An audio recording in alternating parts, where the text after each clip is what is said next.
অন্তর্বর্তী সরকার গঠিত হওয়ার পরে যে বাজেট প্রস্তাবনা দিয়েছে সেই প্রস্তাবিত বাজেটের প্রতিক্রিয়া জানাতে আজকে এই সংবাদ সম্মেলন।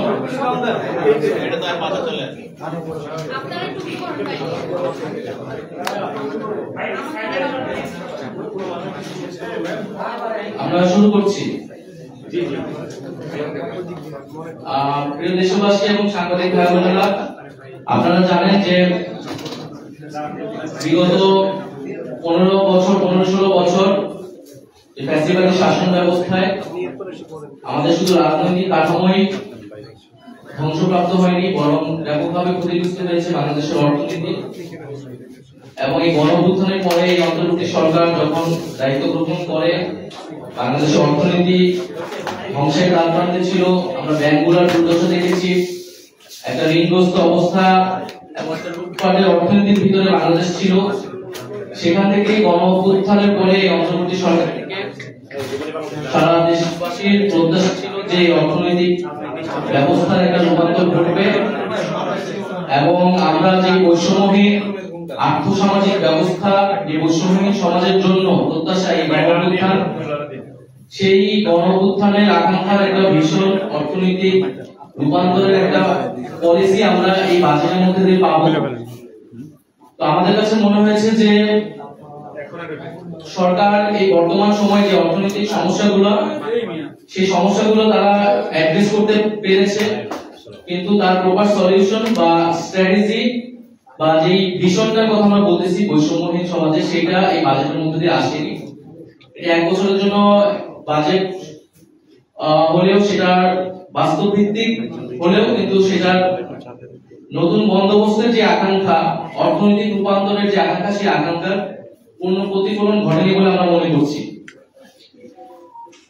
যেহেতু আগের যে অর্থনৈতিক কাঠামো, যে লুটপাটের অর্থনীতি এবং ঋণগ্রস্ত অবস্থা ছিল, সেই অর্থনৈতিক বাস্তবতায় সরকারকে পরিচালিত হতে হচ্ছে এবং বাজেট প্রণয়ন করতে হয়েছে। ফলে সেই কাঠামোর ভিতরেই এই বাজেটটা প্রণয়ন করা হয়েছে এবং সেই আগের অর্থনৈতিক কাঠামোর অনেক ছাপ এই বাজেটের মধ্যে দেখা যাচ্ছে।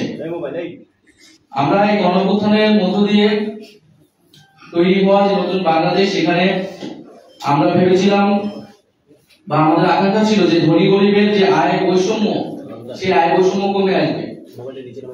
কিন্তু এই বাজেটে আমরা সেই আয় বৈষম্য কমানোর এবং কার্যকর উদ্যোগ দেখিনি।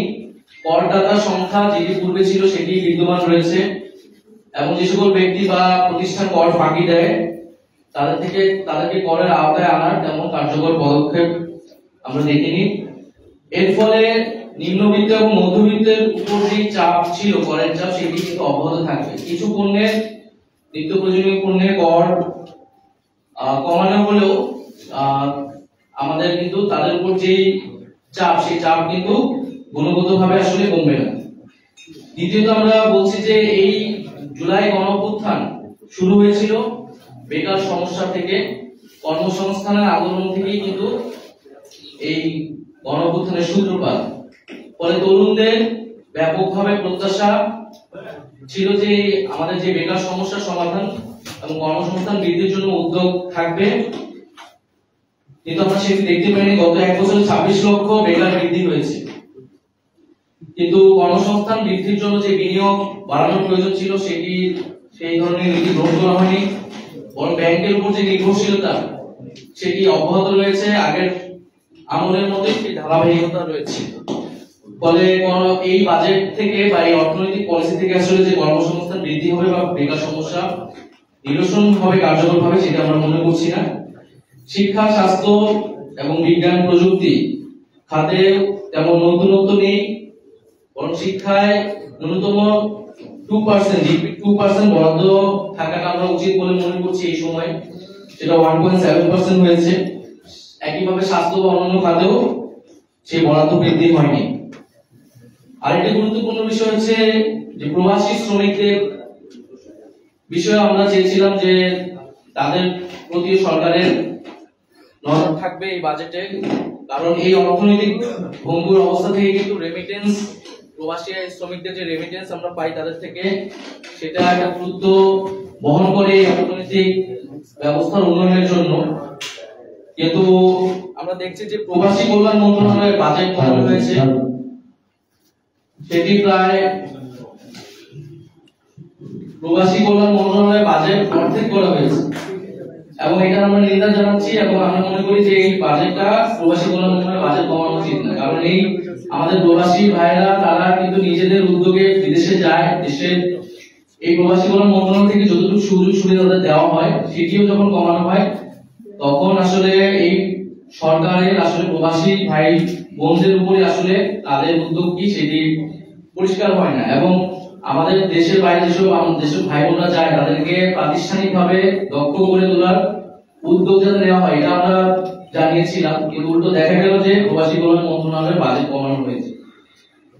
এছাড়া ক্ষুদ্র মাঝারি ব্যবসায়ীদের প্রতি ইনসেনটিভ থাকবে, আমরা আমাদের এটা প্রত্যাশা ছিল, কিন্তু ক্ষুদ্র মাঝারি ব্যবসায়ীরা লাভবান হবে এই ধরনের উদ্যোগ আমরা দেখিনি এই বাজেটে।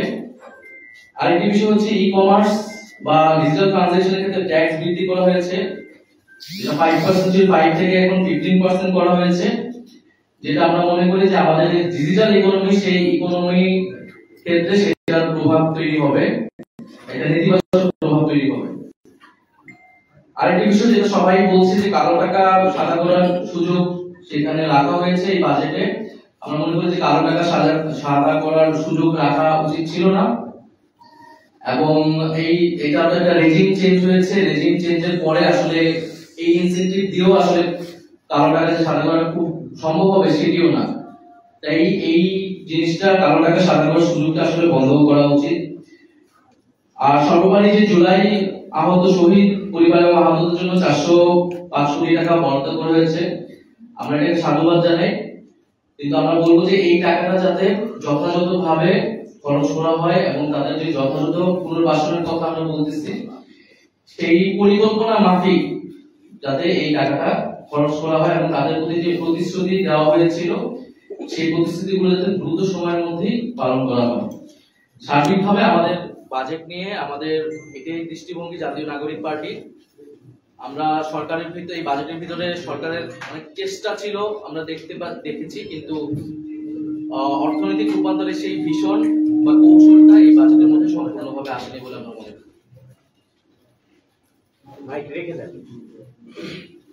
যদি আপনাদের কোনো প্রশ্ন উত্তর থাকে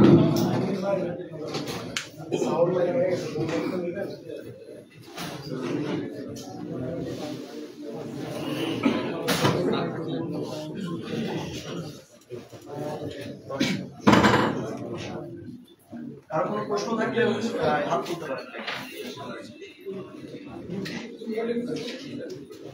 আচ্ছা, প্রতি বছর বাজেটেই আমরা দেখি যে কালো টাকা সাদা করার সুযোগ দেওয়া হয়, কিন্তু এইখানে কালো টাকা যে কালো হচ্ছে প্রতি বছরই, তাহলে এইখানে রাষ্ট্রীয় যে সংস্থাগুলো বাজেট মানে যারা এইটা নিয়ন্ত্রণ করে তাদের গাফিলতি আছে কিনা? প্রতি বছর বাজেট দিলেই দেখা যায় কালো টাকা সাদা করার সুযোগ দেওয়া হচ্ছে, কারণ কালো টাকাগুলো তো তৈরি হচ্ছে আমরা ঠিকমতো ট্যাক্স না দেওয়ার কারণে, এটাই হওয়ার কথা। এইখানে তাদের কোনো ঘাটতি আছে কিনা আপনি মনে করেন? সেখানে তো ঘাটতি আছে, কারণ যারা ট্যাক্স ফাঁকি দেয় যে সকল প্রতিষ্ঠান ব্যক্তি, আমরা তো প্রথমে বললাম যে তাদের থেকে কর উত্তোলনে বা করের আওতায় আনার আসলে ব্যবস্থা নেওয়া হয়নি, এবং যে এনবিআর সংস্কার সেই সংস্কারগুলো বাধাগ্রস্ত হচ্ছে, ফলে সেটা আসলে আগের যে সিস্টেম সেই সিস্টেমের ধারাবাহিকতাই হয়েছে। কিন্তু আমরা এটা বলছি যে একটা রেজিম আসলে চেঞ্জ হয়েছে, ফলে কালো টাকা যাদের কাছে ছিল তাদেরকে এই সুযোগটা দিল যে সে কালো টাকা অর্থনীতিতে ফিরে আসবে এই সম্ভাবনা কম আসে, ফলে এই পলিসিটাও আসলে কার্যকর কোনো পদক্ষেপ হবে না আর কি। তাই আমরা দেখি যে প্রতি বছরই বাজেট ঘোষণার আগে রাজনৈতিক দলগুলোর সাথে সরকারের একটা আলাপ আলোচনা হয়, সেক্ষেত্রে আপনাদের সাথে আলাপ আলোচনা হয়েছিল কিনা বাজেট প্রস্তাবনা? না, সরকারের সাথে আমাদের এই বিষয়ে কোনো বাজেট বিষয়ে কোনো আলোচনা নেই।